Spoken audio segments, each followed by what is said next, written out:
Yes, welcome to our class today. We are continuing with our human resource accounting metrics and analytics paper. This was a paper for June 2024. Now we are moving to question 3. Question 3 reads, the management of United Friends Limited intends to measure and evaluate its program on employee engagement. Now the question asks, identify the data collection methods the management may use. Let's start by understanding what employee engagement is. As I've clearly defined, this refers to the emotional commitment or enthusiasm and involvement an employee has towards their work and the organization. So, engaged employees are motivated to go beyond their basic job duties, contribute to organizational goals, and remain loyal even during challenging times compared to the to unengaged employees. So this states that this state of engagement is influenced by factors such as meaningful work, recognition, good leadership, growth opportunities, and a supportive work environment. So high levels of engagement typically lead to increased productivity, lower turnover, and improved morale across the organization. Take it for example, at United Friends Limited, an engaged employee might regularly volunteer for cross-functional projects, provide innovative suggestions in team. This demonstrates both a commitment and a strong connection to the organizational success. So, for the purpose of measuring and evaluating the employee engagement effectively, the management of United Friends Limited can use a variety of data collection methods. These methods help gather both quantitative and qualitative insights into how employees feel about their work, the organization, and their level of involvement. Here are the main methods in terms of how the employees can be handled, because you have been told that identify the data collection methods the management can use in measuring and evaluating the program of employee engagement. First, the management can use what we call employee engagement surveys. What that means is that employee engagement surveys are structured or questionnaires designed to assess how invested and emotionally committed employees are to the organization. These surveys typically use the Likert scale to measure the key engagement drivers such as job satisfaction, motivation, trust in leadership, communication effectiveness, and even work-life balance. Now, when you talk about usage of the Likert scale, it's where we rate from 1 to 5. So we can say probably 5 represents the response. The employee can answer whether they strongly agree. 4 can be like we agree. 3 can be we disagree. 2 can be we strong. 3 can be neutral. 2 can be we disagree, and 1 can be we strongly disagree. So it's a situation whereby you give a Likert scale. You are giving the options, 5 options, and right from an employee strongly disagreeing, or maybe strongly all the way to strongly agreeing. From the HR perspective, these surveys are valuable because they are easy to administer to large groups, provide measurable data, and allow for benchmarking against past results or industry standards. So tools like Google Forms, SurveyMonkey, and Gallup Q12 help streamline these processes, making it both efficient and scalable. In case you are having a larger group. Now, the second method is focus groups. Now, when you talk about focus groups, this involves gathering small diverse groups of employees to discuss their workplace experiences in a moderate setting. Unlike surveys, which collect structured data, focus groups allow open-ended conversations that can reveal deeper insights and emotional undertones behind engagement scores. In other words, employees have got an opportunity to express themselves more and to be open and to be like, to give more information in terms of how they feel. So the HR teams use focus groups to identify patterns, understand context behind survey results, and discover issues that might not surface in written feedback. So maintaining confidentiality and ensuring diverse representation are key HR responsibilities in conducting this discussion effectively. The third method is one-on-one interviews. This is whereby the HR meets one-on-one with the employees, and the employee is able to give to express or give his information one-on-one to the HR.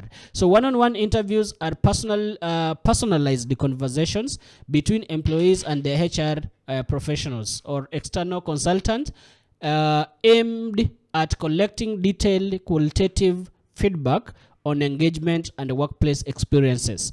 So these interviews are especially valued during times of organizational change, following major surveys, or when deeper exploration of certain issues is needed. So while they are resource intensive, the best suited for small samples, their individualized nature allows employees to speak candidly, helping the HR gather unique insights that can inform targeted engagement strategies. And then number 4, the fourth method is exit interviews. Now, when we talk about exit interviews, exit interviews are conducted with employees who are leaving the organization and serve as a key method for evaluating engagement retrospectively. So these interviews explore the reasons behind the employee's departure, overall satisfaction, and areas for improvement within the company. So the HR uses the exit interview data to detect patterns such as poor leadership, lack of career progression, or even compensation dissatisfaction. So by addressing these themes, the HR can improve engagement for current and future employees and potentially reduce the turnover rates. Another method is the stay interviews.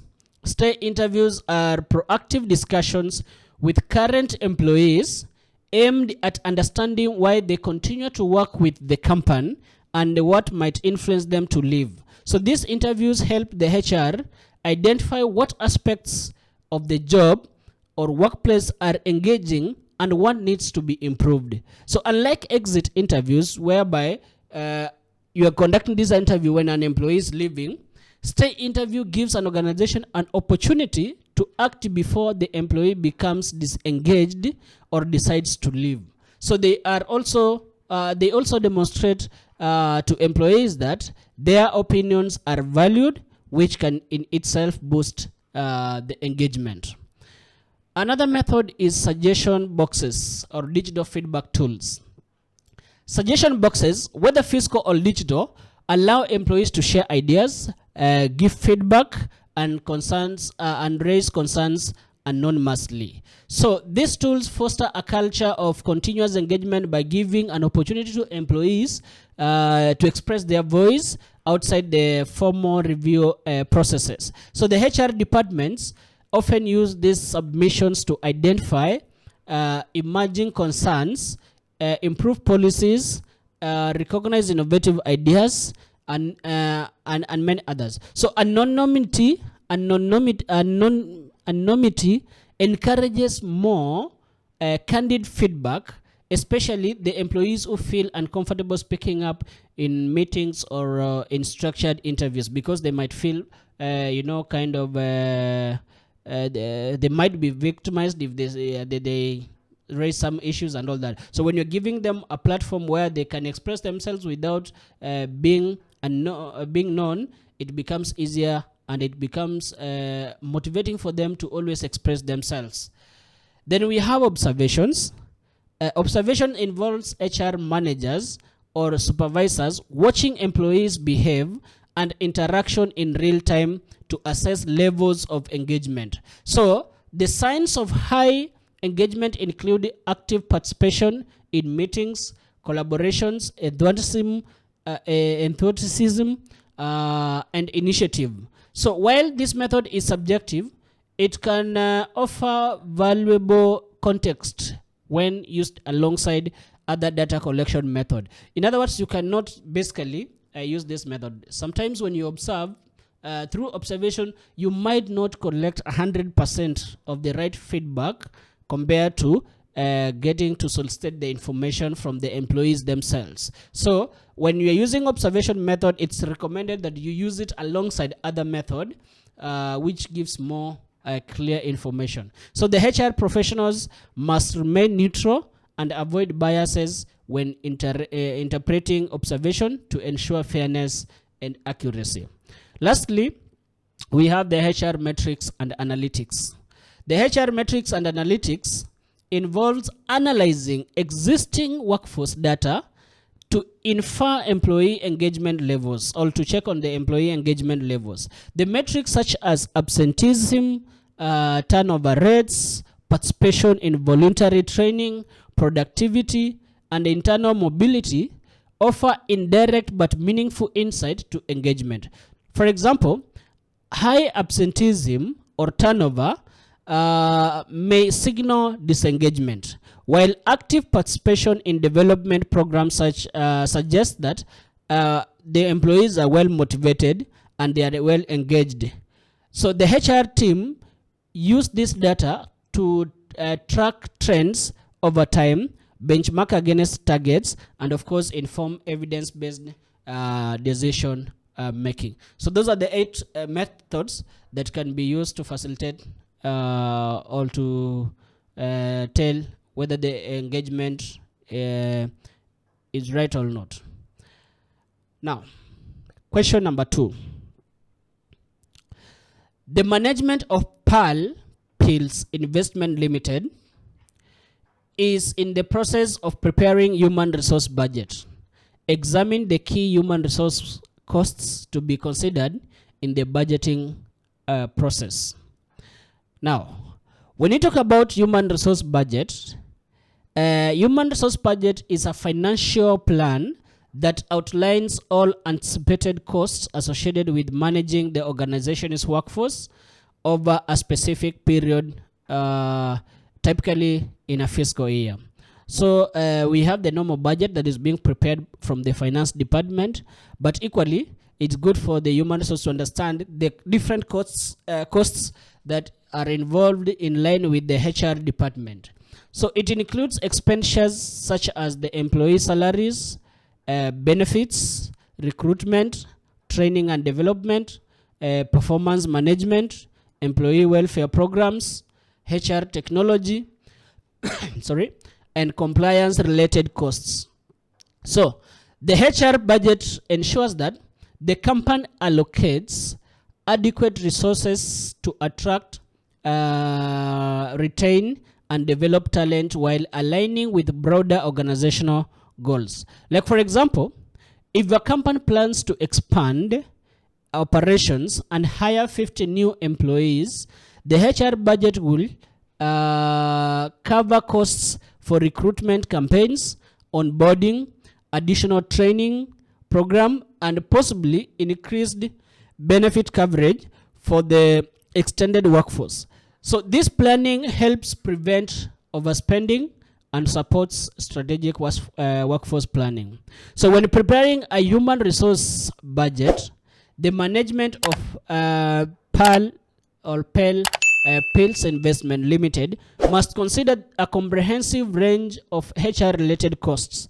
These costs help ensure organization plans effectively for acquiring, retaining, developing, and managing its workforce. So below, we are going to talk about the key human resource costs that should be included in the HR budgeting process.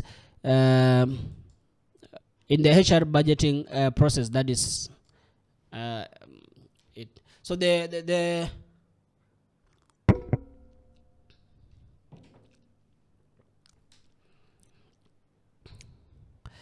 key costs include, number one, we have the employee salaries and wages. So this is the most significant cost within the HR department. So when you want to prepare the budget, this is the first or the most significant cost to consider. It includes base salaries for both permanent and part-time staff. So all in line with the hourly wages for casual workers and payment to temporary or contract-based employees. So salaries must be budgeted accurately to ensure the organization can attract and retain the right talent while meeting the financial obligations. So failure to allocate significant funds here could result in payroll delays, low morale, or even legal issues. Cost number two is the employee benefits. Beyond basic wages, employees often expect additional compensation in the form of benefits. This can include like health insurance, retirement plans or pensions, life insurance, paid leaves such as vacations, maternity, sick leaves, and all stuff like that, and wellness programs. So these benefits are critical to job satisfaction and help reduce turnover. So the HR must ensure it estimates the cost of providing these benefits accurately, especially as costs can fluctuate due to market conditions or regulatory changes. Cost number two is the recruitment and selection costs. Hiring new employees involve several costs that should be factored into the HR budget. These include the job advertisement fees, recruitment agency commissions, background checks, interviews, logistics, relocation allowances, and onboarding materials. So effective recruitment budgeting ensures timely filing of vacancies without compromising on candidate quality. At the same time, inadequate funding here can slow down the hiring process, and which might at the end of the day impact the productivity of the organization. Cost number four is on training and development. Developing employee skills through training is essential for both personal growth and organizational efficiency. So this includes the cost of internal training programs, external workshops, seminars, certifications, online learning subscriptions, and other materials. So a proper training budget promotes upskilling, supports succession planning, and prepares the workforce to adapt to changes in technology or industry practices. And you know, as part of the labor laws, it dictates that employees should be developed more often. So there are policies that employees are trained maybe twice a year and stuff like that. So it's good to ensure that you include the cost of ensuring that the employees or all the employees are well trained and equipped with the current or relevant skills in line with their duties. Employee relations and engagement programs is another cost. So employee engagement initiatives are designed to foster a positive work environment and improve morale. So this may involve team building retreats, staff recognition and rewards program, suggestions schemes, internal communication platforms, and wellness days. So allocating a budget for these activities helps build a motivated and loyal workforce and reduce turnover rates. Then we have performance management system is another cost. Performance management involves evaluating employees' contribution against the set goals. So costs here include appraisal tools, performance tracking software, bonus programs linked in performance, and administrative support for conducting reviews. So a robust system ensures fair evaluation and aligns individual efforts with organizational objectives, driving higher productivity and accountability. Then another cost that we have is on health and safety compliance. Every organization is legally required to ensure a safe working environment. So costs under this category can include safety equipments, first aid supplies, fire drills, compliance training, risk assessment, and even health audits. For labor-intensive environments, the budget must also account for regular health checks and protective gear. So these expenditures prevent workplace accidents, and they will demonstrate a commitment to employee well-being. Then we have the cost on HR technology and system. Modern HR departments rely heavily on technology to manage their operations efficiently. So this includes investing in human resource information system, payroll and attendance software, recruitment platforms, and employee self-service portals. So budgeting for these tools ensures accuracy, reduces manual work, and improves data-driven decision making. Then we have another cost in terms of compliance and legal costs. The HR must ensure the company adheres to labor laws, union agreements, health and safety standards, and anti-discrimination regulations. So budgeting for legal counsels, audits, regulatory filings, and potential disputes resolution services is very crucial. So proper funding here minimizes legal risks and fosters a culture of ethical and lawful employment practices. And lastly, we have a cost on surveillance and exit cost.